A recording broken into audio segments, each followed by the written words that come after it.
හන්දියේ කඩේටත් කඩපිලිටත් දැන් වැට් බෙද දෙනවා. ලක්ෂයක් ආදායම වාර්ෂික උපයන මුදලාලි වැට් ගෙවන්න වෙනවා. මුදලාලිට වැට් ගෙවීම වෙනුවෙන් අර සීනි කිලෝ එකෙන් පරිප්පු 500න් අය කරගන්න අවශ්‍ය වැඩපිළිවෙල හදනකොට ඒ වක්‍රබද්ධ ක්‍රමානුකූලව අහිංසක ජනතාවගෙන් වැඩි වෙන රංජිත දයිසිස් ඇමතුමනි සෑම බාණ්ඩ එක මිල ඉහළ යනවා.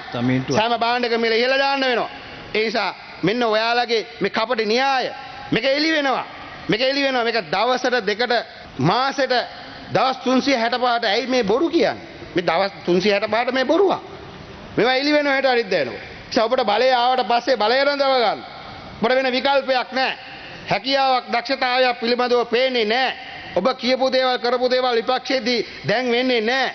කොහේ හරි ගියාම නාගන ගාගෙන එන්නේ. ඒ නිසා දැන් දවසේ පෝෂණය වෙන්න, පැය 24 පෝෂණය වෙන්න, දවස් 364 පෝෂණය වෙන්න බොරු කියන්න එපා. සුදු ඇඳගෙන ඇවිල්ලා කොණ්ඩේ පැත්තට පීරුවට රාජපක්ෂලා රනිල් වික්‍රමසිංහලා කරපු දේ ඔයාලා ආණ්ඩුවේ මේ ඉදිරි පෙළේ ඉන්නේ තක්කඩි කණ්ඩායම කරනවා. එදා NPP එකට හැමදාම කියන්නේ ඔයාලගේ වෘත්තිය, ඔයාලගේ අධ්‍යාපනය, ඔයාලගේ ගෞරවය විකුණලා මේ හොර තක්කඩි ටික හොරගම් කරනකොට බලාගෙන ඉන්න එපා. අවුරුද්දක් බලන් හිටියා, අවුරුදු දෙකක් බලන් හිටියා. හැබැයි තුන්වෙනි අවුරුද්ද බලන් ඉන්නකොට ඔයාලට මහපාරේ බහැලා යන්න බැරි වෙනවා දරුවොත් එක්ක. එතනදි තමයි ඔයාලා අසරණ වෙන්නේ. අපේ ටිල්ලින් සිල්ලා මහත්තයා ඊයේ කවියක් කිව්වා.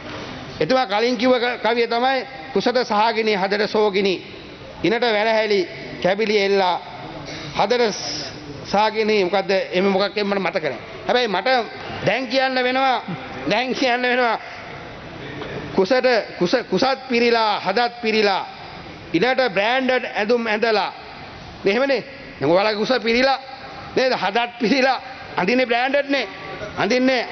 අඳින්නේ බ්‍රෑන්ඩඩ් සතුට සැනසිලි අහිමි කරලා අඳුර දිවුරා ගිහිල්ලා. ඒක තමයි දැන් කියන්න වෙන්නේ.